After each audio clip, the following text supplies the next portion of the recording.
নির্বাচন অর্থাৎ one nation one election নিয়ে যারা আজকে বলছে এক দেশে এক নির্বাচন হবে এবং একসাথে নির্বাচন করাবো, কথাটাই হাস্যকর। তার কারণ আমরা বারে বারে বলে এসেছি এবং এই যে কেন্দ্র সরকারের ধারাবাহিক বৈমাতৃসুলভ আচরণ, এটা আপনারা বিগত দিনগুলিতে দেখেছেন।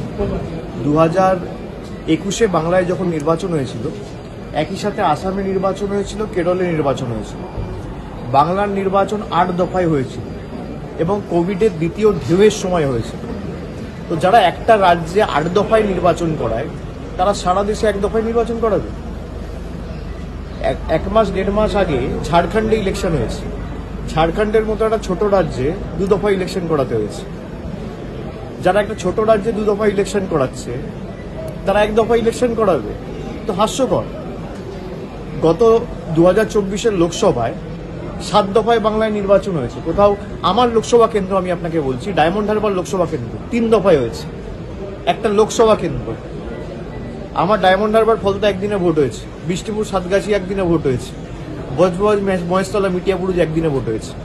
একটা সংসদীয় কেন্দ্রকে যে 3 দফায় ভেঙে ভোট করায় যে সরকার এবং নির্বাচন কমিশন, তারা সারা দেশে 1 দফায় ভোট করাবে।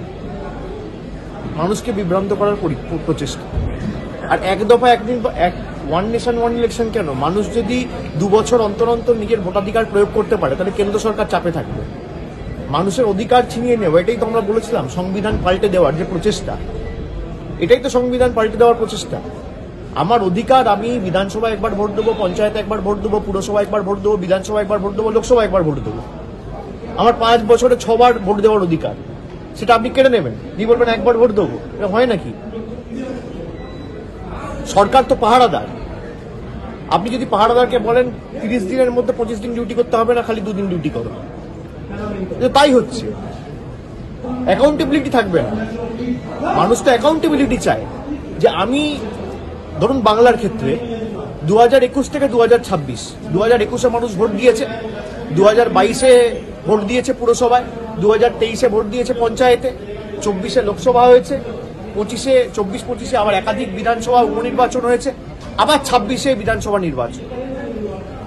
মানুষ 5 বছরে 6 বার ভোট দেওয়ার অধিকার পাচ্ছে। সেখান থেকে কেন্দ্রের বিজেপি সরকার বলছে না, এই ক্ষমতা আমরা কেড়ে নেব। অর্ডিন্যান্স করে যেমন দিল্লি সরকারের ক্ষমতা কুক্ষিগত করেছে, ঠিক একইভাবে এই বিলের মাধ্যমে দেশের 140 কোটি মানুষের ক্ষমতা কুক্ষিগত করে নিজের হাতে রাখে। এরপর বলবে one nation one political party, one nation one leader. সংবিধান পাল্টানো। আমরা যতদিন আছি এগুলো হতে দেবো।